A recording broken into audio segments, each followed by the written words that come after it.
This took place during the reign of Ahaz, son of Jotham, son of Uzziah, king of Judah. Rezin, king of Aram, along with Pekah, son of Remaliah, king of Israel, waged war against Jerusalem, but it could not succeed. When it became known to the house of David that Aram had occupied Ephraim, the heart of Ahaz and the hearts of his people trembled like trees of a forest shaking in the wind. Then the Lord said to Isaiah, "Go out with your son, Shear-Jashub, to meet Ahaz at the end of the conduit of the upper pool, by the road of the fuller's field. Say to him, calm down and be quiet. Don't be afraid or cowardly because of these two smoldering stubs of firebrands, the fierce anger of Rezin and Aram, and the son of Remaliah. For Aram, along with Ephraim and the son of Remaliah, has plotted harm against you. They say, let us go up against Judah, terrorize it, and conquer it for ourselves. Then we can install Tabeel's son as king in it.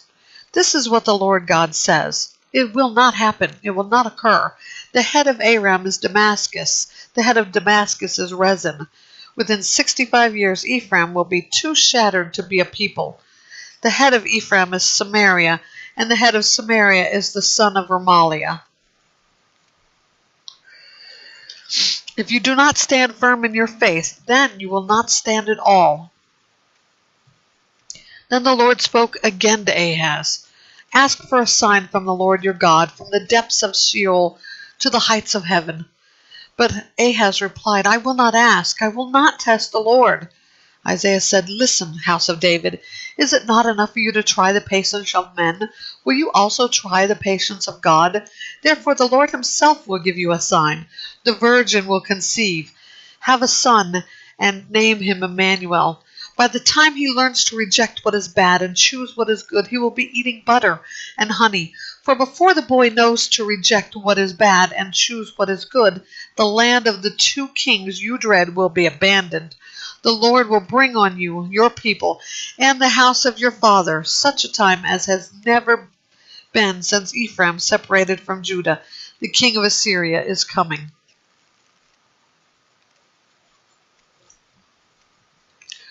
On that day the Lord will whistle to the fly, this is at the farthest streams of the Nile, and to the bee that is in the land of Assyria. All of them will come and settle in the steep ravines, in the clefts of the rocks, and in all the thorn bushes, and in all the water holes. On that day the Lord will use a razor hired from beyond the Euphrates River, the king of Assyria, to shave the head, the hair on the legs, and to remove the beard as well. On that day a man will raise a young cow and 2 sheep, and from the abundant milk they give he will eat butter. For every survivor in the land will eat butter and honey. And on that day every place where there were 1,000 vines, worth 1,000 pieces of silver, will become thorns and briars. A man will go there with bow and arrows, because the whole land will be thorns and briars.